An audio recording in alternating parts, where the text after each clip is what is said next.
All right, all right. Well, please join me in welcoming our guest for today, Mr. Tundu Lissu from Tanzania.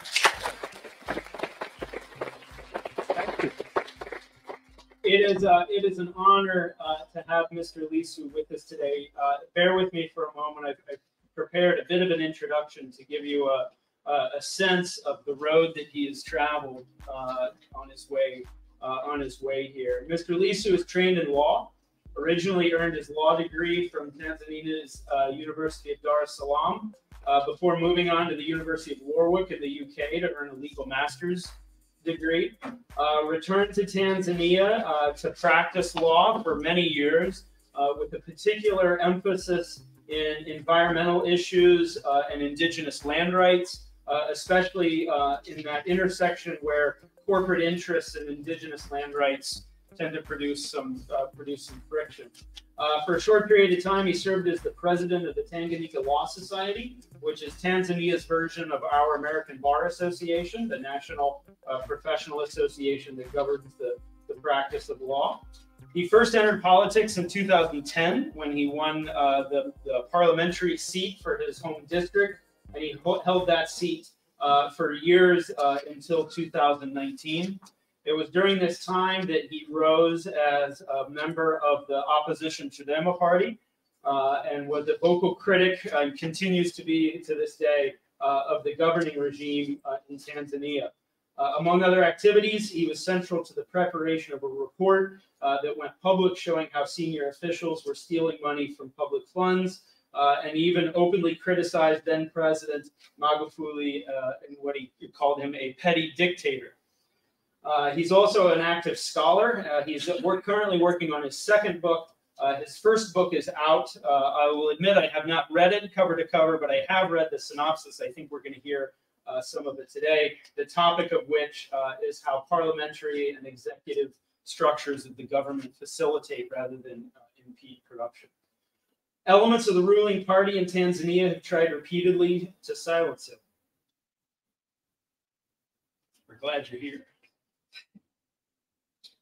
Culminating in an assassination attempt on his life in September of 2017. And leading up to that, in that year alone, he was arrested 8 times. He was struck with 16 bullets, one of which is still in his body. He spent 14 months nonstop in hospitals in Nairobi, Kenya, and in Leuven, Belgium, being treated, and as he told me this afternoon, with a total of 25 surgeries. He still carries his wallet, or has his wallet, that has 4 bullet holes in it. He briefly returned to Tanzania to serve as the Chadema opposition party's candidate for the 2020 political election. Earlier this year, he returned to Tanzania full-time, I believe, returning from exile in Belgium. And just last month, he was arrested and briefly detained on his way to a community organizing meeting around indigenous land rights in the northwest part of the country, I believe it was. Right. Mr. Lissu, we're very happy to have you here, and we look forward to learning about your experiences and about how corrupt structures operate from a ground level view. Thanks for being here. Thank you.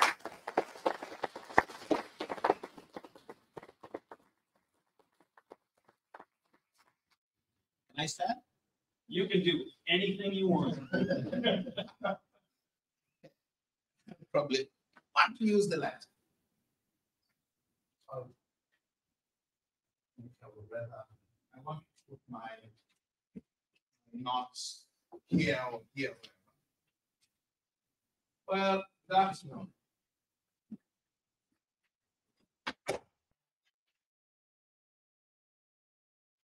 I think first of all, please allow me to say thank you for the invitation to come and talk to you, share some of my stories, the stories of my country, the stories from Tanzania, and perhaps stories from Africa. Because what I'm going to say about Tanzania today has a lot of resonance in what is happening in many other African countries. They are not just African stories, I think, they are also very human stories. Because the issues that we are dealing with, the issues that I have dealt with, are very human issues. Corruption, malgovernance, abuse of power in its multifarious ways. So these are human stories. I think they will most likely also, you will also find in them American stories too. Professor Yankee has said, I was arrested last month going to a political rally to show solidarity with the community that is threatened with eviction from their ancestral lands. The Maasai of Ngorongoro. I don't know how many of you know about Tanzania, but the Serengeti Ngorongoro is one of the most beautiful places on this earth. And that beauty has caused a lot of harm to the local people. The people who are threatened with eviction today were actually evicted in 1959 to create the modern day Serengeti National Park. So when you see those beautiful scenes of animal migration, which involve the movement of more than 1 million wildlife between northern Tanzania and Kenya, when you see those vast empty spaces, empty of human beings, you should know that they are empty not because there were no people there to begin with. They are empty not because that is pristine nature. They are empty because the original inhabitants were driven out of those lands in order to create those empty spaces. Now, those who were kicked out in 1959 to create Serengeti are now being kicked out. And if we allow it to happen, they will be transported some 547 kilometers away to a land where they were not born, where they know nobody, where they are not used to. It is the Maasai's version of the Trail of Tears, if you know what I mean. You know the Trail of Tears? So when I say Tanzanian stories are human stories, nearly 200 years after Andrew Jackson drove out those 5 civilized tribes from southeastern United States to the west of the Mississippi, we are seeing the same thing in Tanzania. These are human stories. But I want to talk about the structures and institutions, the governance structures and institutions and processes that allow these things to happen. I want to talk about our constitutional politics and the way those constitutional politics have allowed abuse of power, corporate abuse of power, and I'll come to that very briefly, very shortly, how our constitutional and legal structures and governance structures have created the conditions that allow corruption to thrive. and that allow abuse of power and human rights abuses of the most horrible nature to happen. Now, to start with,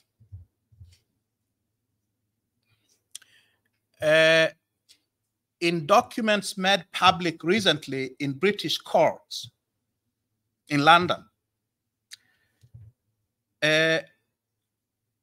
we now know that Barrick Gold Corporation is one of the top 3 leading gold producers in this world. It's a Canadian multinational mining company based in Toronto.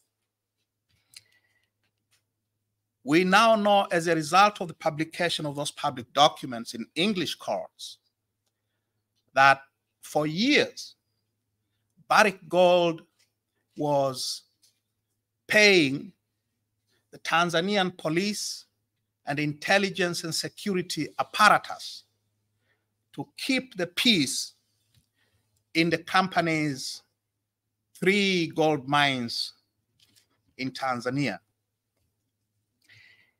Barrick Gold, according to those documents, was paying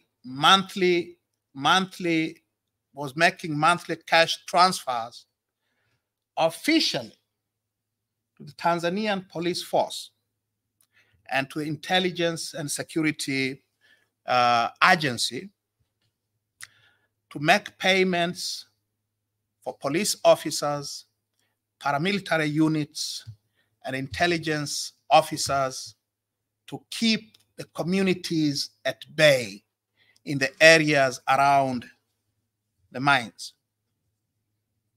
Now, you would wonder why would a Canadian mining company pay millions of dollars to Tanzanian security forces to keep the peace? What has happened in those areas? In Tanzania's mining fields, Tanzania is Africa's 3rd largest gold producer now.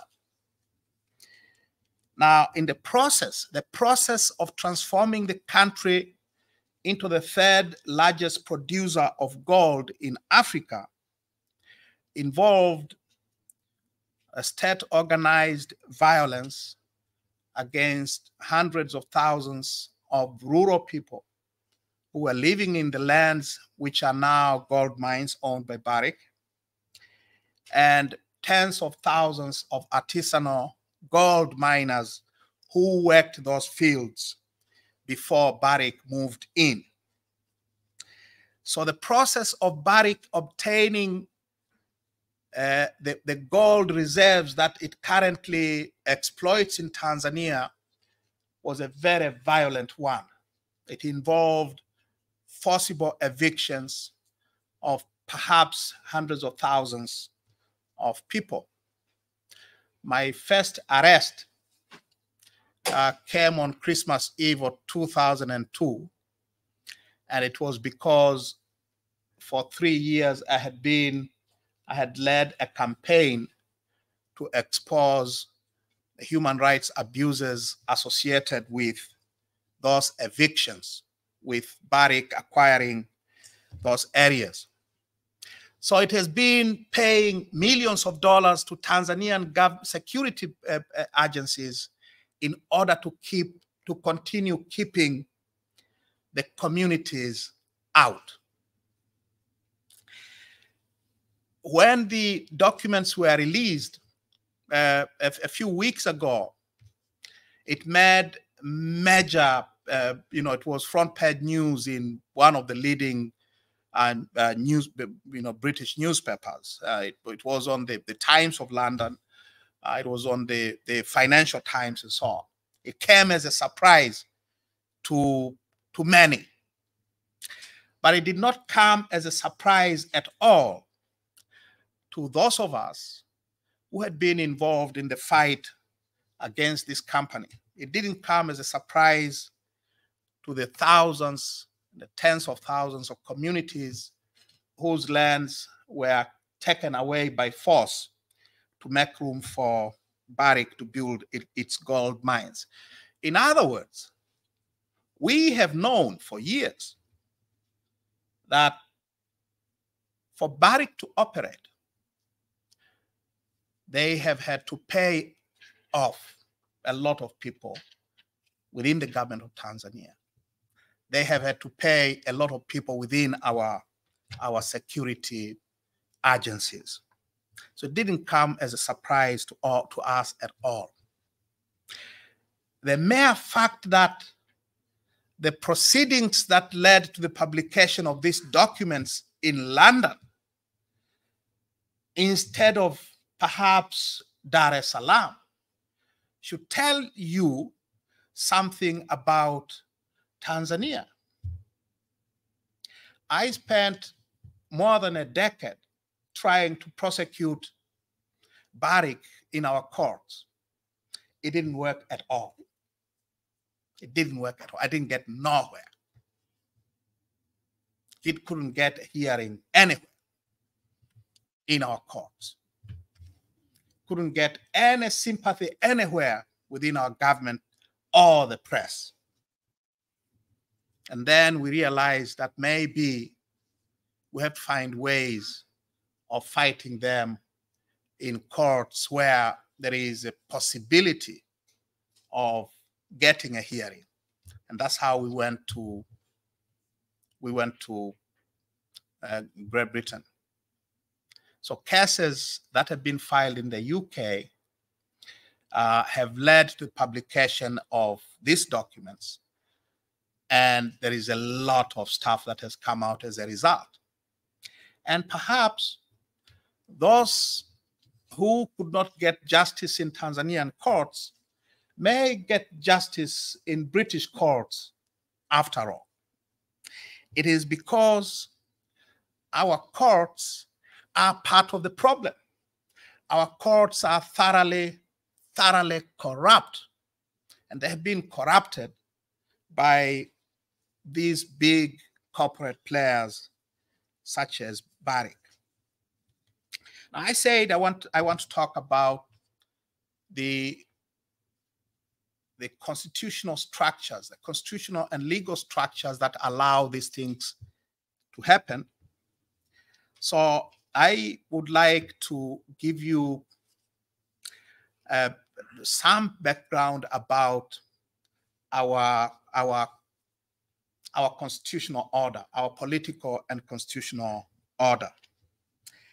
And that, to me, is where the central problem of corruption lies, and the central problem of abuse of power and abuse of office.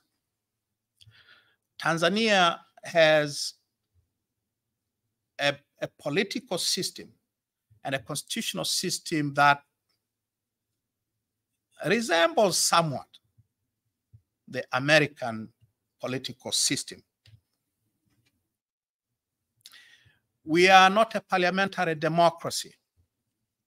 We are a presidentialist democracy. We have an executive presidency like the United States. We don't call ours a Supreme Court, but we have our version of the Supreme Court. It is called the Court of Appeal of Tanzania. It is both an appellate court as well as a court of original jurisdiction. We have parliament.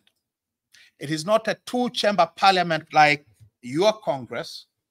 It is a single-chamber parliament. Now, where is the problem? The problem is Tanzania's constitutional order, our constitutional order, is built around the presidency. Our president and our presidency has been described by constitutional scholars as an imperial presidency. an imperial presidency in the sense that the Tanzanian president enjoys the kind of powers, of constitutional powers, that were enjoyed by European monarchs of the time before the 19th century revolutions, the edge of revolutions in the 1840s and so on. Our president enjoys absolute powers. Our president is not only a head of state, he or she, now we have a she. I have some water. Is there a possibility? Yeah, please. Okay, thanks. I'm sorry. Our president, now it's a she, enjoys the kind of powers that are similar to the powers that 18th century European monarchs enjoyed. Unlimited powers. She's the head of state. She's the chief of government.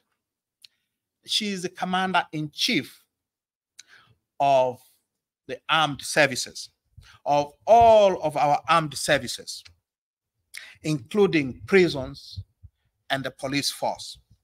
Our police force is a national police force. As a head of state, the Tanzanian president is also part of parliament. Our constitution is our parliament is divided into two parts. You have the House of Representatives. It is called National Assembly, composed of elected, semi-elected, and unelected members. And the other part is the president. Now, you only find that model in Britain. You only find that model in imperial Britain. The British king is always a part of British Parliament.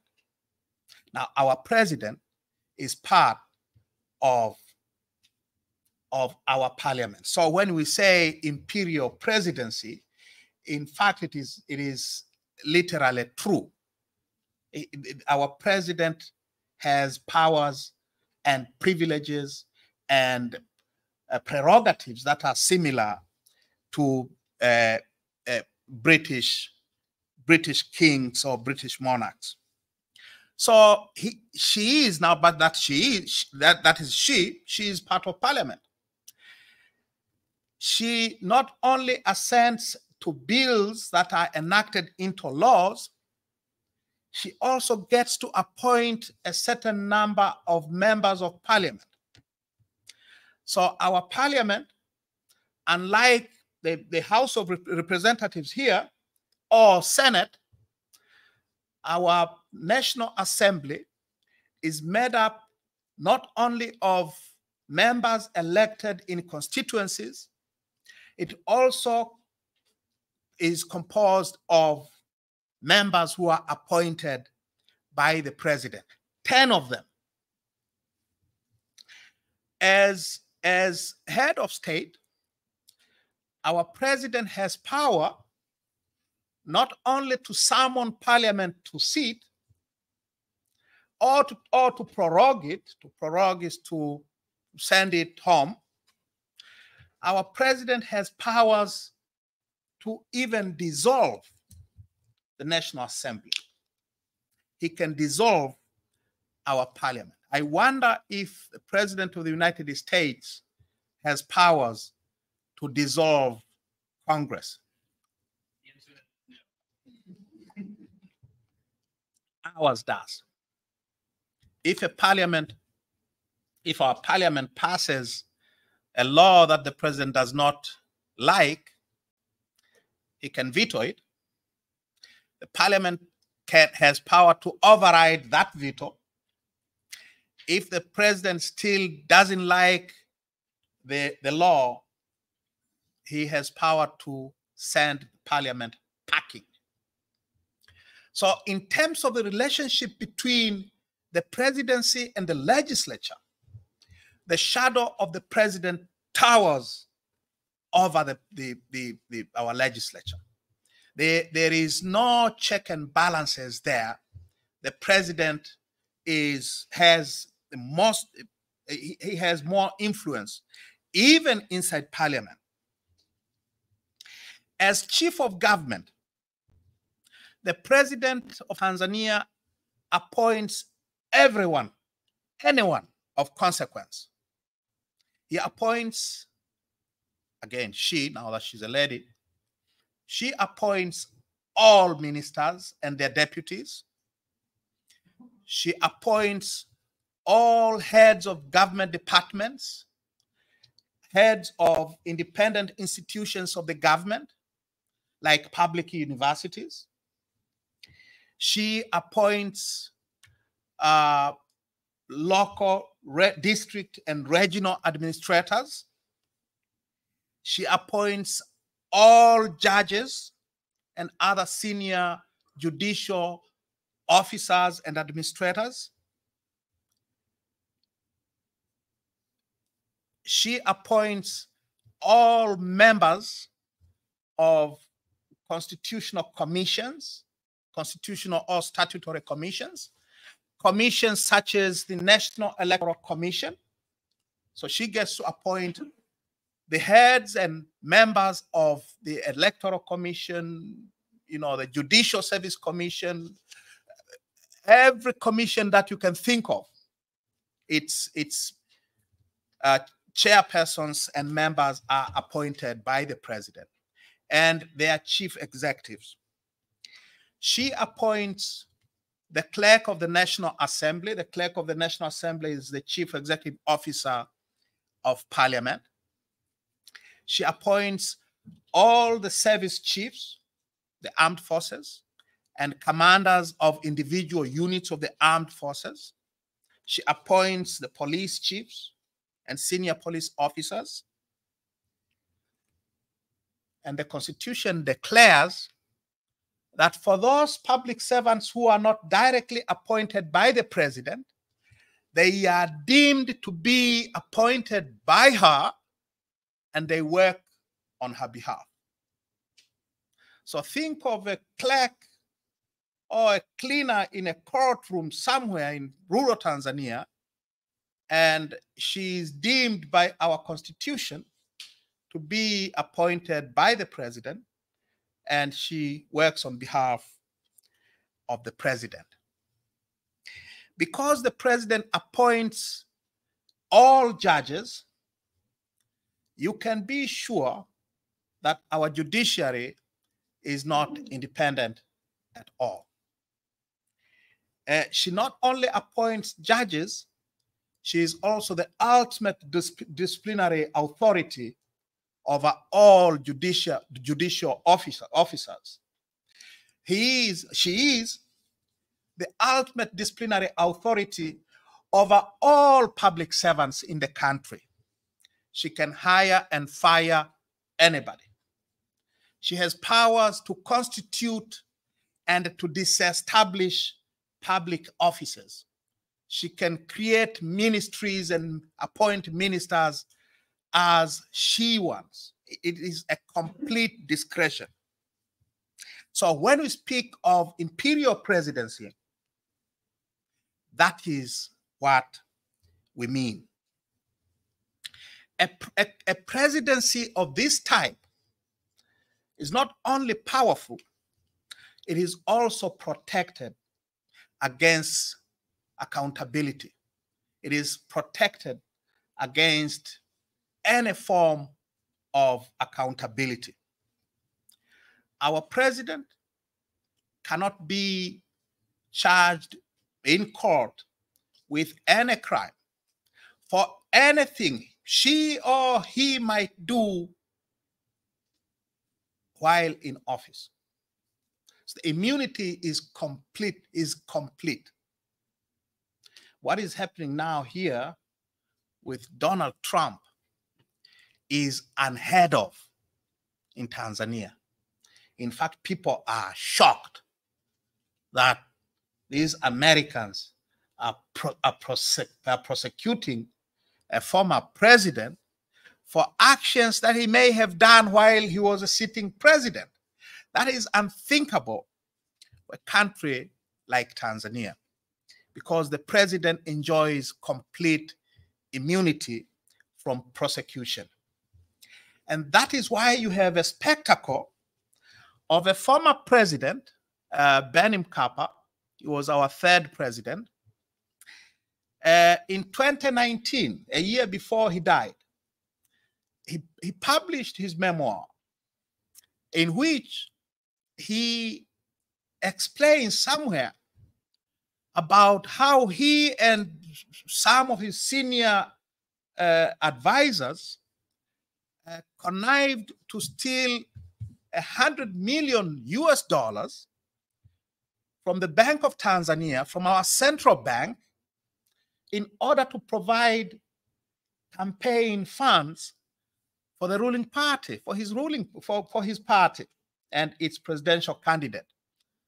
So President Jakaya Kikwete, our fourth president, was elected, if we have to believe President Mkapa, was elected on stolen money. So think of an American president writing memoirs in which he's saying, well, I was a thief, and he getting away with it. So President Mkapa could get away with it because the immunity against prosecution for former presidents is near total. And we have seen time and again presidents, our presidents, while in office, committing crimes for which, if they were committed by somebody else, they would send that somebody else to prison for many, many years. Stealing has become institutionalized, and it is organized at the very highest levels of our government. It is done fairly openly. And it is done that way because our constitution has given complete protection to presidents. It is not just immunity against prosecution. Our presidents also have prerogatives that remind you of 18th century European monarchs. Our president can pardon convicted criminals regardless of whatever crime they may have committed. I know that is an issue here too. Now the prerogative of mercy, as that thing is called, is a drawback to European monarchies of the type that was led the patriots in this country to fight the British. Prerogative of mercy, so he can pardon prisoners regardless of their crimes. The president can declare war, states of emergency. He has powers to detain citizens without taking them to court. This is an innovation, one of the first innovations of independent Tanganyika, by the way. The British, in spite of the oppressive nature of the British colonial state in Tanganyika and other colonies, they never had detention without trial. That is a post-colonial innovation. So, in brief, the presidential shadow hovers over the nation like, you know, it's horrible. You cannot run away from the evil shadow of the presidency. Our president has near total control of the electoral process. She gets to appoint members of the National Electoral Commission and its chief executive officer, as well as those who declare results in a presidential election, the returning officers in electoral districts. Our law requires local government executives to be returning officers in general elections, and all of these are presidential appointees. So the entire machinery of elections is controlled by the president. The president exercises influence, more influence in constituency demarcation, in what you Americans call redistricting. And you cannot believe the gerrymandering that system has allowed. The president basically has carried out redistricting of the country in ways which defy logic. But it is because he has all these powers. Now, in terms of decision making, you can imagine that kind of power.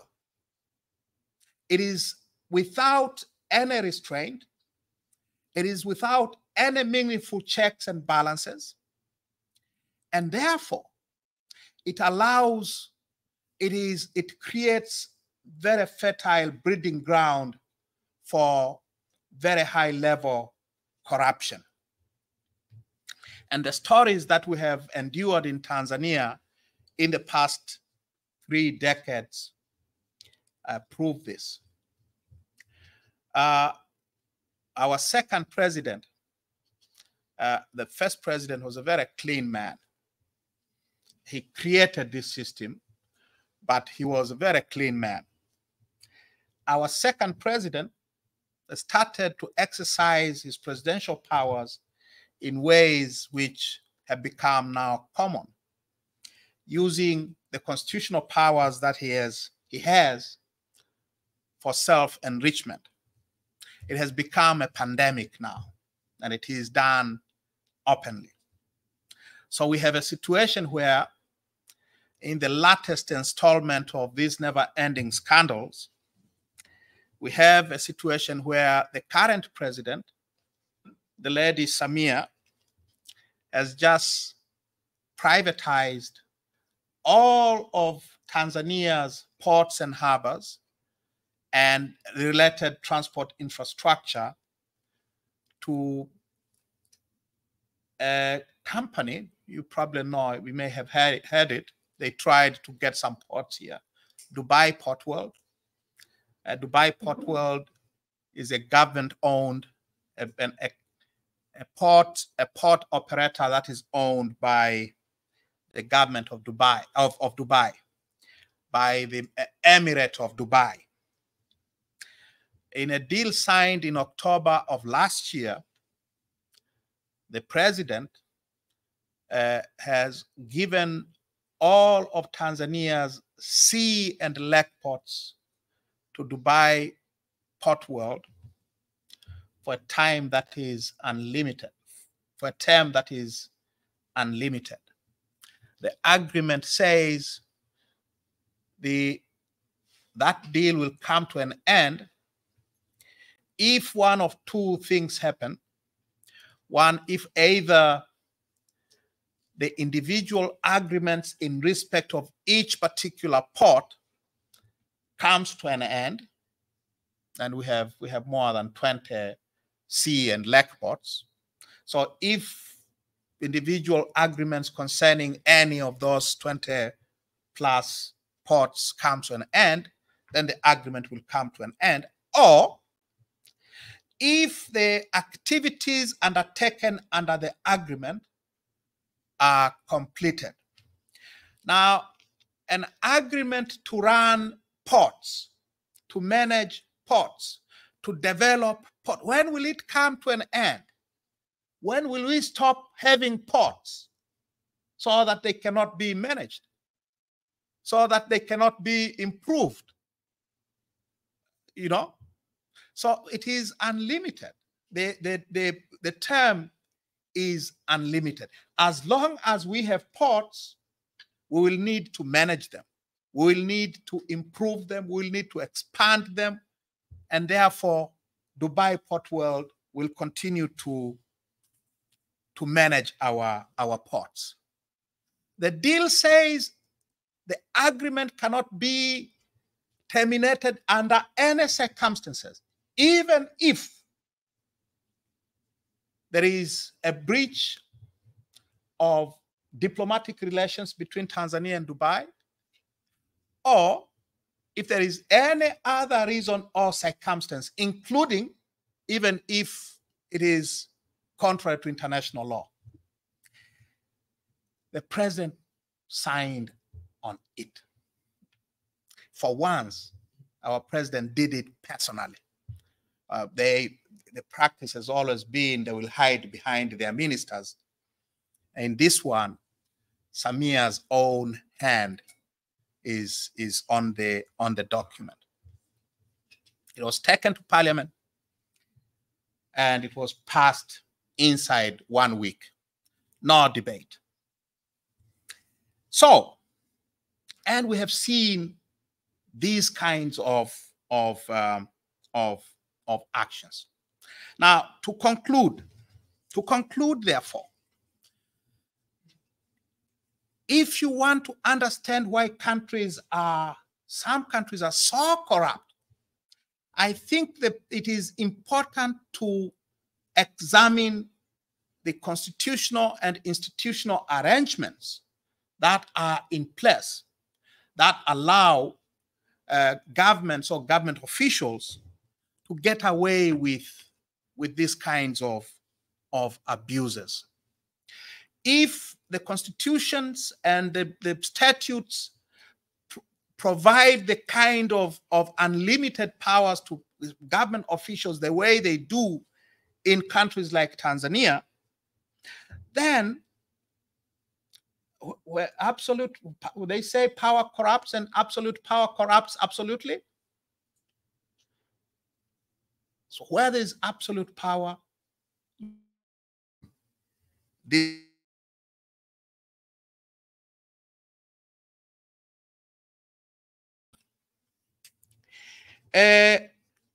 other words, if we want solutions to problems of corruption, we must address the institutional and structural issues, the constitutional schemes that allow them to flourish. That is why in Tanzania for the past 30 years, we have called for constitutional reform in order to create constitutional structures which will enable us to hold our to account their powers in our names. I say these are the stories from Tanzania are human stories. What you see in Tanzania, you will see in many countries on the continent and beyond Africa. So thank you once again thank you for the opportunity. And I will answer thank you. I'll answer your questions if any. Thank you. Thank you very much. Well, we're happy to open it up. Of course, I've got a list a mile long of questions, which isn't going to surprise anybody. But what will be a surprise is I'm going to step back for a while, and I'm going to let you drive the conversation for as long as you like. I think now you should allow me to sit down. Yeah, sit for this one. Have at it. Jacob, please. How aware and then maybe thus divided is the Tanzanian people when it comes to this issue of constitutional issues that come up? Like how divided we are? Correct. Yeah. I guess as divided as you can imagine. There are people. A polity like Tanzania will always have those who benefit from the system, you will have always people who, because they benefit, they aid and abet the system. You will have people who, because they benefit, they justify the system. And we have our fair share of those. And there are people who, for a variety of reasons, just don't think that their problems have anything to do with the way the country's governance is organized. People think that they are poor because, you know, God did not, you know, bless them with, you know, there's a very popular saying in Tanzania, you know, God is a giver. Yeah. So you have people stealing money left, right, and center. They're becoming very rich. And there are millions who think that, well, these are blessed by God. Yeah. So the country is not united on the need for constitutional reform, as you would, I think, expect of any country in circumstances such as this. Yeah. Yes? Yes, please? I just had a question about you referencing the first president as a clean man and then the second president as focusing on self-enrichment. What is this change between the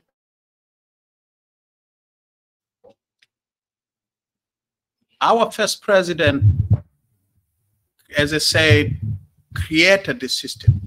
The constitutional foundations of Tanzania today were laid in, and our presided over that system for 24 years. He left office in 1985. He was always the first to admit that he had enormous powers. I think he once had an interview with the BBC in which he said, look, I have sufficient powers under the constitution and the laws to be a dictator. And many people say he wasn't a dictator. And we say he certainly didn't steal. He was a very simple man. I was joking earlier in the day that he was a son of a chief, and the chiefs tend to be very extravagant. But he was a very simple man. He was like a monk.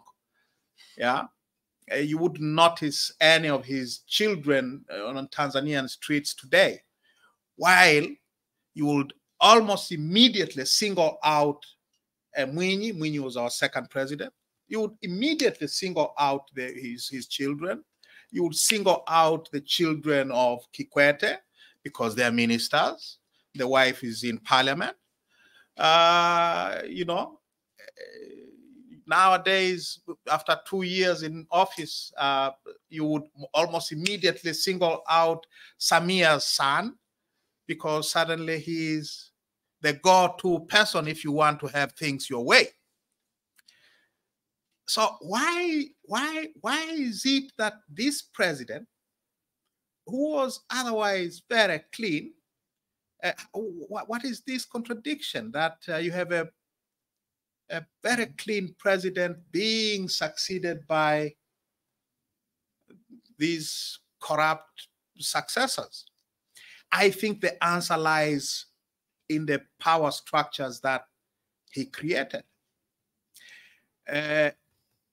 He created a presidency which was totally unaccountable to anyone or any institution.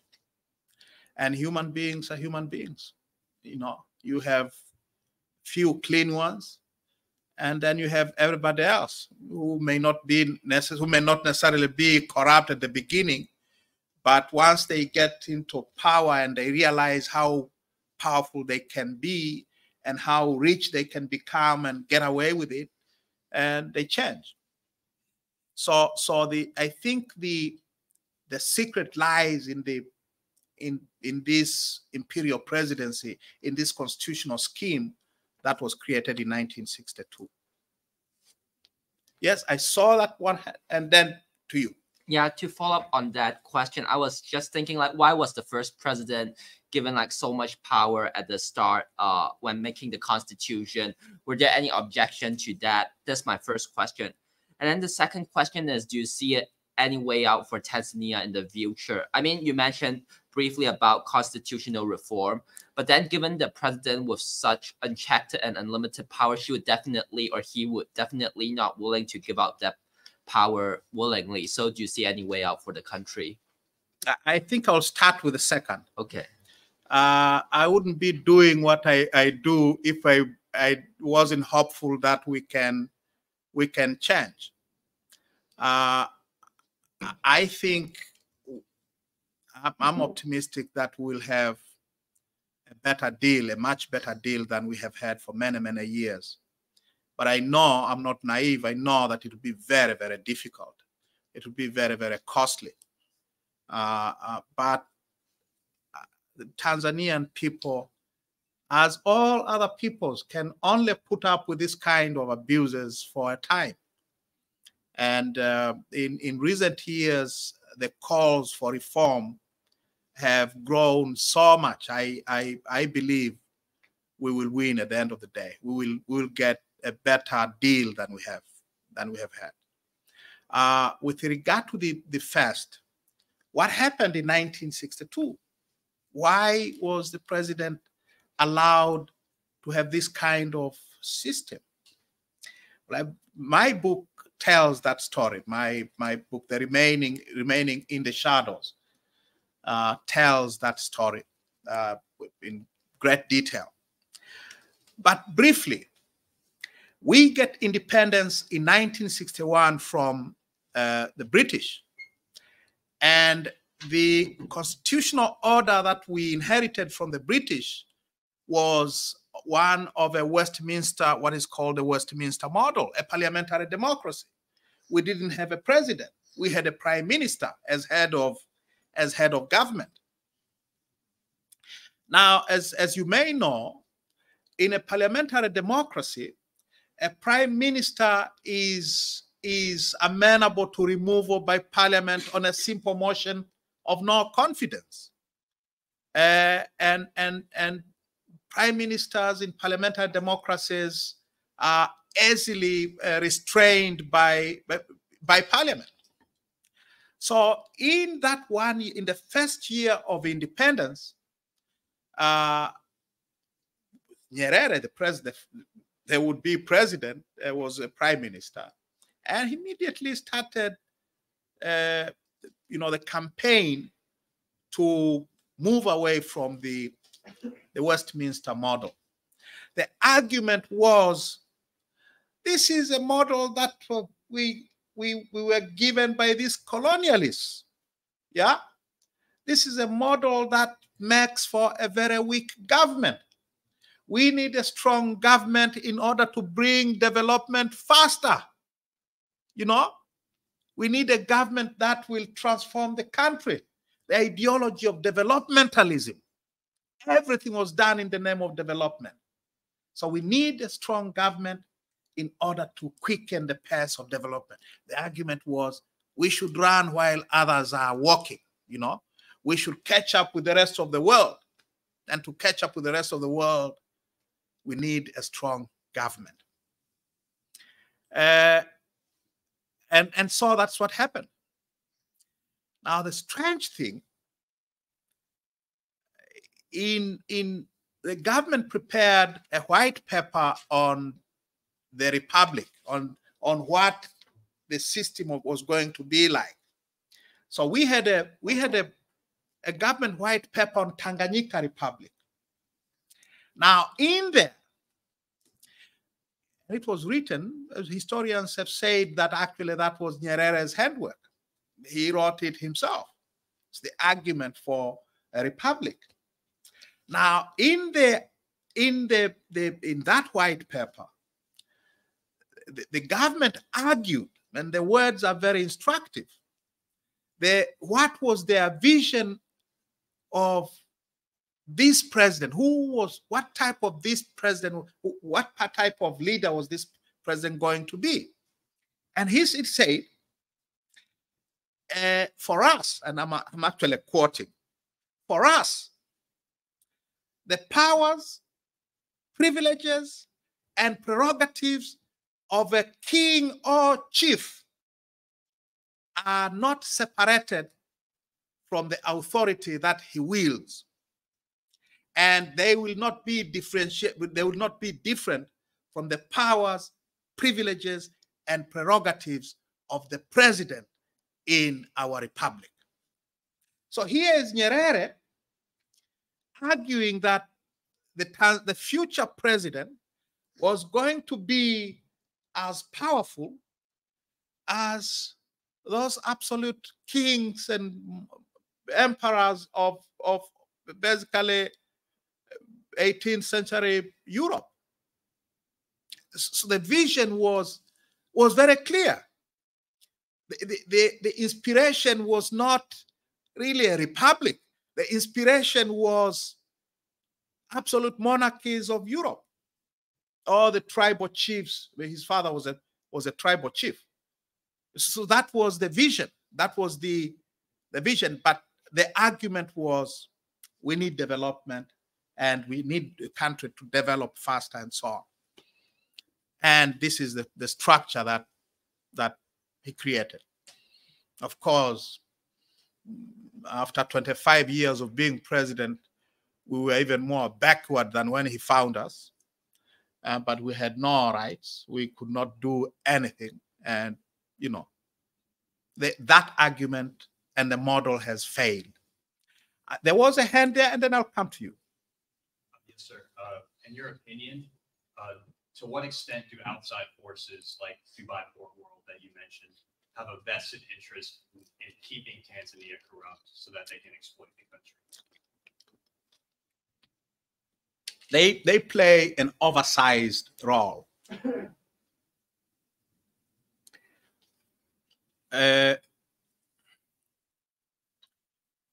Running the country's ports is a multi-billion-dollar business.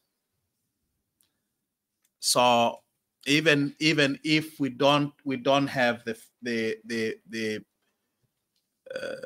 documents to prove it, because they don't issue receipts when they bribe our public officials, but my belief is millions of dollars would have changed hands to make the president cede control of our ports. In the 90s, when we liberalized our mineral sector, our mining sector, to create conditions for Barrick Gold and other mining multinationals to take over. And I told you I spent years trying to fight Barrick.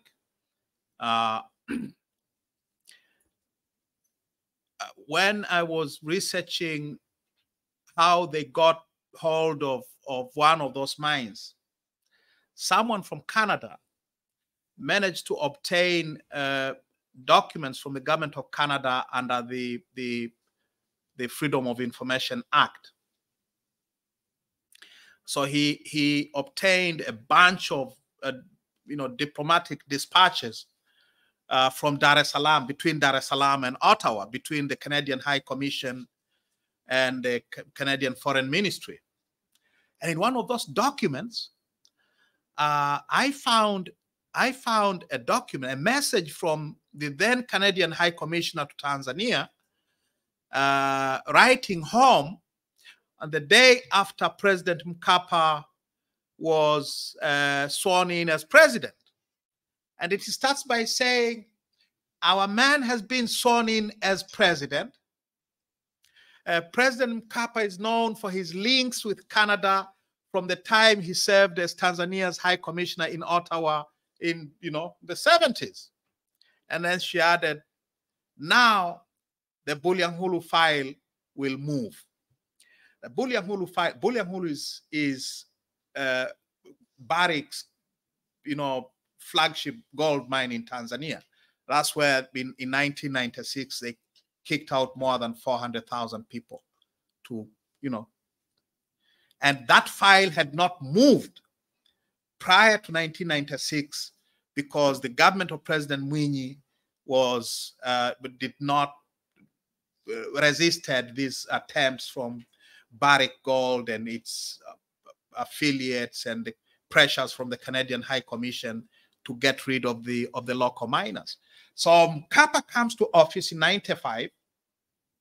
In December of 95, and within days, the Canadian High Commissioner is writing home that our man has been sworn in. Now the Bulyanhulu file will move. And it took 7 months, and the people were gotten rid of, and dozens were killed. So the corporate influence on governmental decision making is right. Yes, there was, yes, and then you, and then you. Yes. So I was kind of flipping through some articles and like interviews that you've done, and you've spoken about a new constitution, really pushing for a new constitution. So to what extent do you think that reform is appropriate for just like different governmental agencies and just the overall like government structure? And to what extent do you think that like there just needs to be a complete new, I guess, like overhaul in some ways? And I guess like a follow-up question, to what extent do you think that, because there have been like different international organizations that have called for the like the current government to allow for like freedom of demonstration and free speech and stuff, and like to what extent do you think that there is merit behind like the government actually allowing people to protest and to say what they want to say? And I guess like, do you foresee there being like pushback? We started the quest for constitutional reform when we were still a one-party state in the 80s.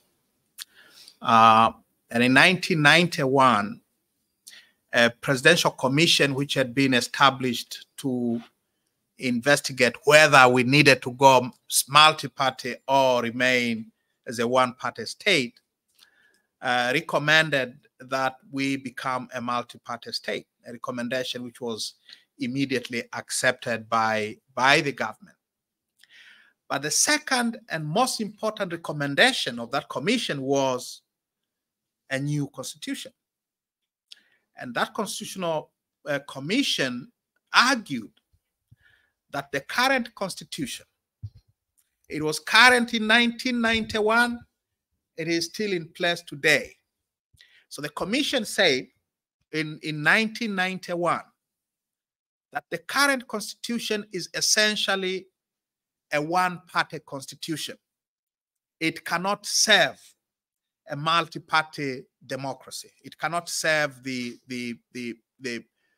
new conditions of multi-party democracy, and therefore it has to be completely overhauled to create a more democratic and multi-party constitution.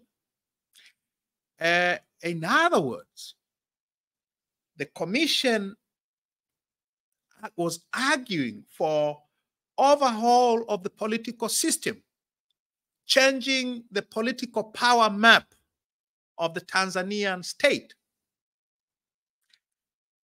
That the government would not accept, and the powers that be rejected, and they have rejected to this day.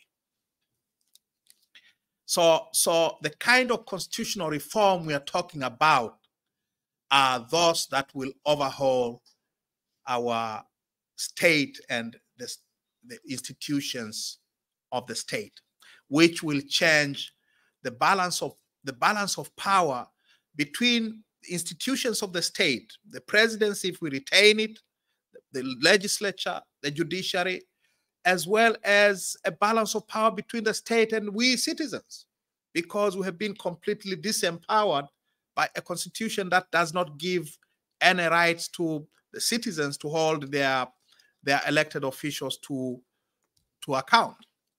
So it is total overhaul. But of course, I know, and you know, that doesn't come easy. And therefore, it will take a while. It will take reforms. We'll have to go through processes of minimalist reforms, but eventually, I think eventually we'll get a better and more democratic constitutional order, because I cannot imagine us going forward like this in the next 20 years. I frankly don't see it. Yeah. I'm mindful of the time. If this is an acceptable question, the answer to Jackie's question, could we combine the last two as we're about to get kicked out of the room in a short period? Okay. There was a hand here. Yes, and Tyler, and who were the next two that you had already chosen? Now, yes. So my question really briefly is, with that corruption at the very top, do you think that affects or inspires abuse of power at lower levels? Everywhere. We have a system which is, if you allow me, rotten from top to bottom. That system has allowed a situation where you have on the one hand elected officials who are totally powerless, because real power lies with unelected officials. Just as real power does between the president and the parliament lies with the president. Parliament is just a rubber stamp. So all through the system, from top to bottom, you have structures of authoritarianism. You have structures of lack of accountability everywhere, and therefore corruption is top to bottom. That was actually pretty much my question, but a follow-up on.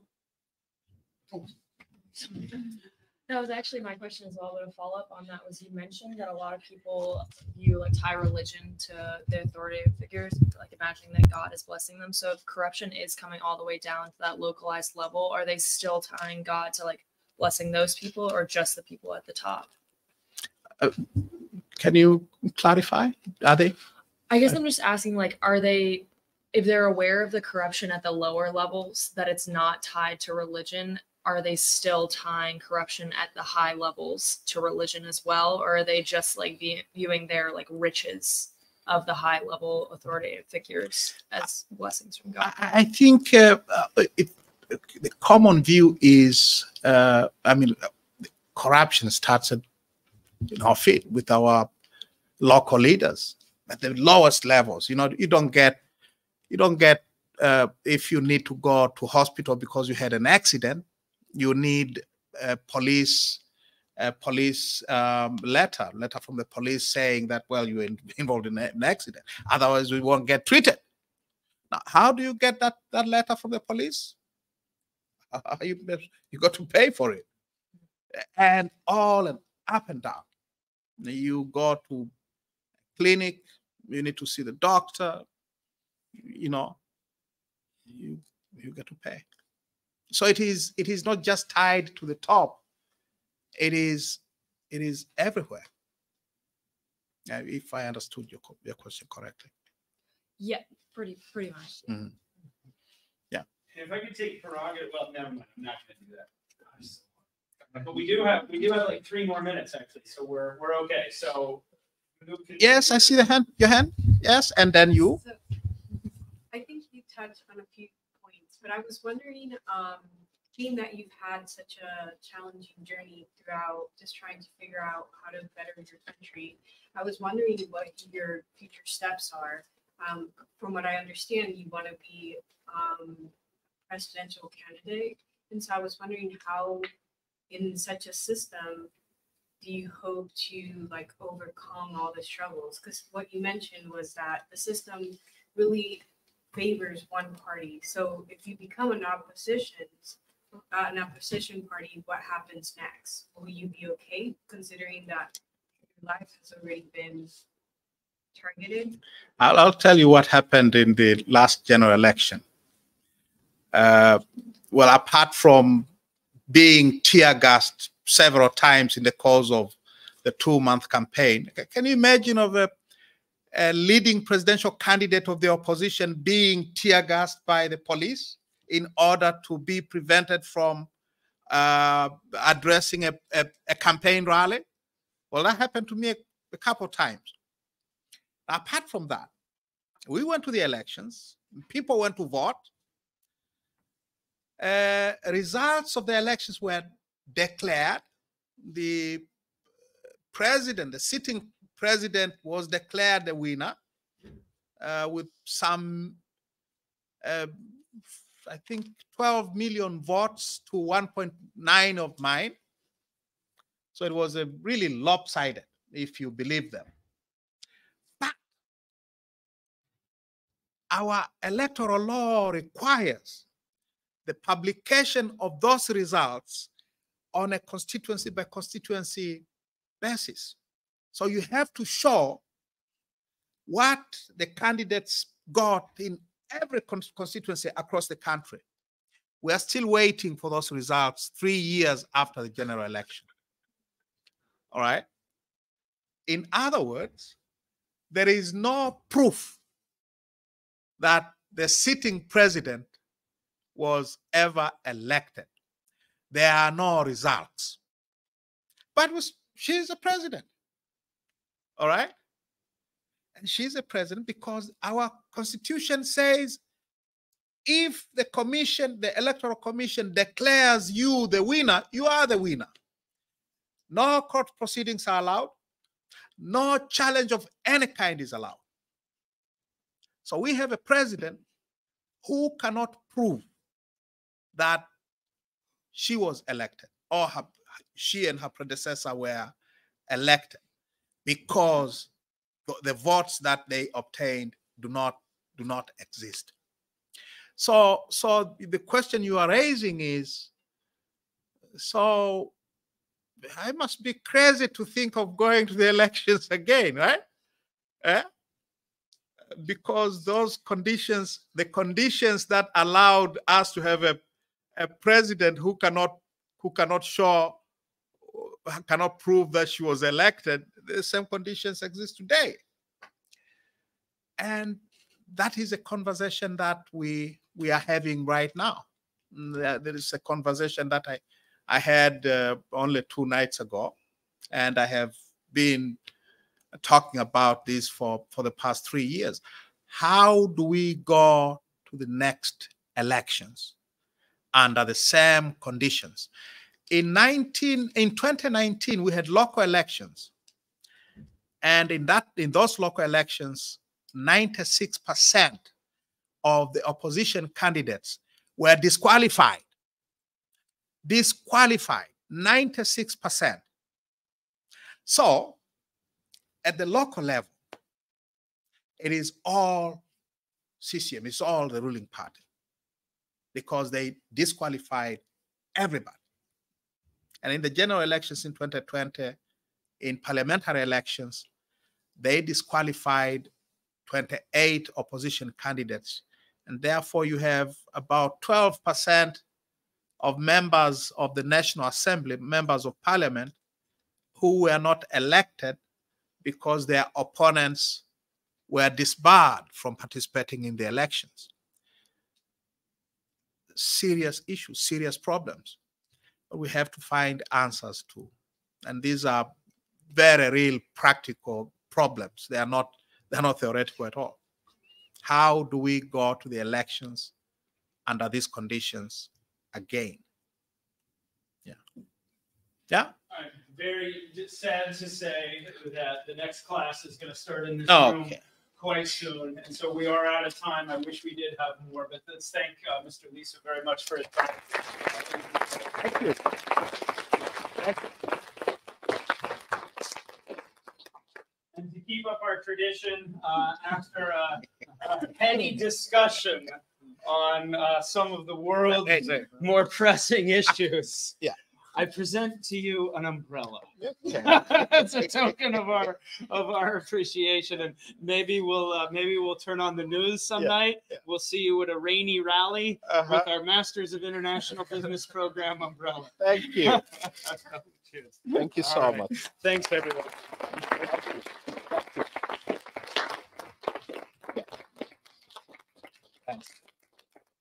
Thanks, everyone. We'll see you on Monday.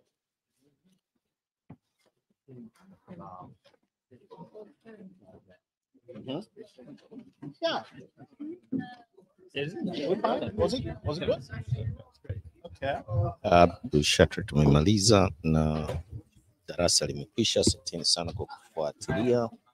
Tutaonana katika Good Morning Africa 11:40, 11:45. Thank you.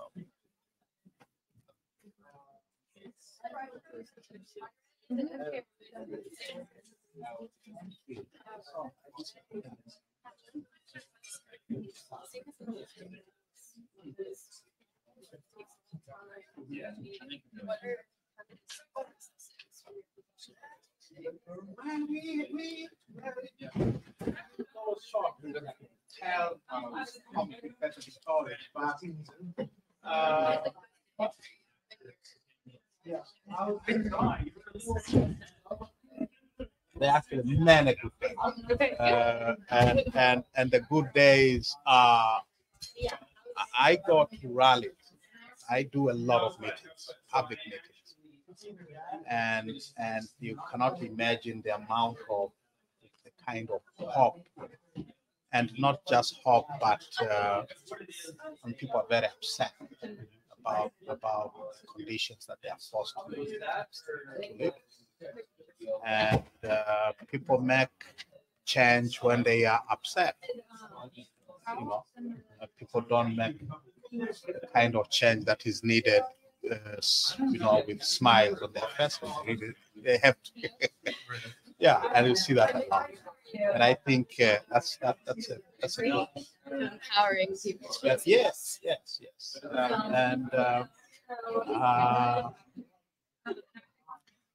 My politics are very local.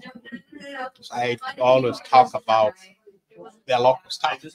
There is constitutional politics, you know. So a lot about education. It's a lot about education. A lot about education. About dealing with very pressing practical problems. People are upset, are arrested, and they're held in police jails. And if I pay a visit to a local police station, a lot of people get released because they know I'll cause a stink. So those kinds of things. Yeah, those kinds of things. I feel almost partially complicit when it comes to. I had the incredible pleasure to come actually visit Tanzania about 2 years ago. Went to the Ngorongoro crater. Incredibly beautiful up there too, in the Serengeti for the Great Migration, and seeing some of the safari camps, working with the Maasai, putting them there, but it's not the same because I believe that they've still been removed off the lands. And it's that education. What is it from our end that we can really be doing, especially for travelers from some of these other businesses or non-government? Like, what can be done? If we could find a way of showing people that their tourist dollars are causing murder and mayhem in these places, it would be better. Because I could see them being built, especially outside. In Ngorongoro. Ngorongoro is the most lucrative tourist attraction in the country. It brings in hundreds of millions of dollars annually. And the Maasai, those who you have those wildlife because this Maasai have been there 400 years. They are some of the poorest people in the country. Maasai have been reduced to begging for food in a place which brings in hundreds of millions of dollars revenue annually. It's simply because people don't know. It's wild to see the resort. People love the animals. They don't know how their love of this beautiful place is actually funding genocide. I mean, the difference between the resorts and then even the mud village structures, it's wild. we can continue the conversation, but we do have to do it outside the room. Okay. Because you don't want to see Professor Pimentel angry. Oh, you don't. It's not. So you already frying them. 10 minutes. Starting the first 10 minutes. It was fresh and popping. I see. Yeah. So this guy all knew about it. They just read it. Yeah. Let's take it to the hallway. I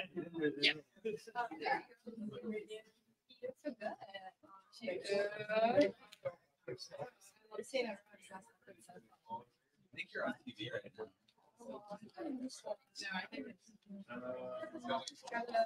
Oh yeah. I'm so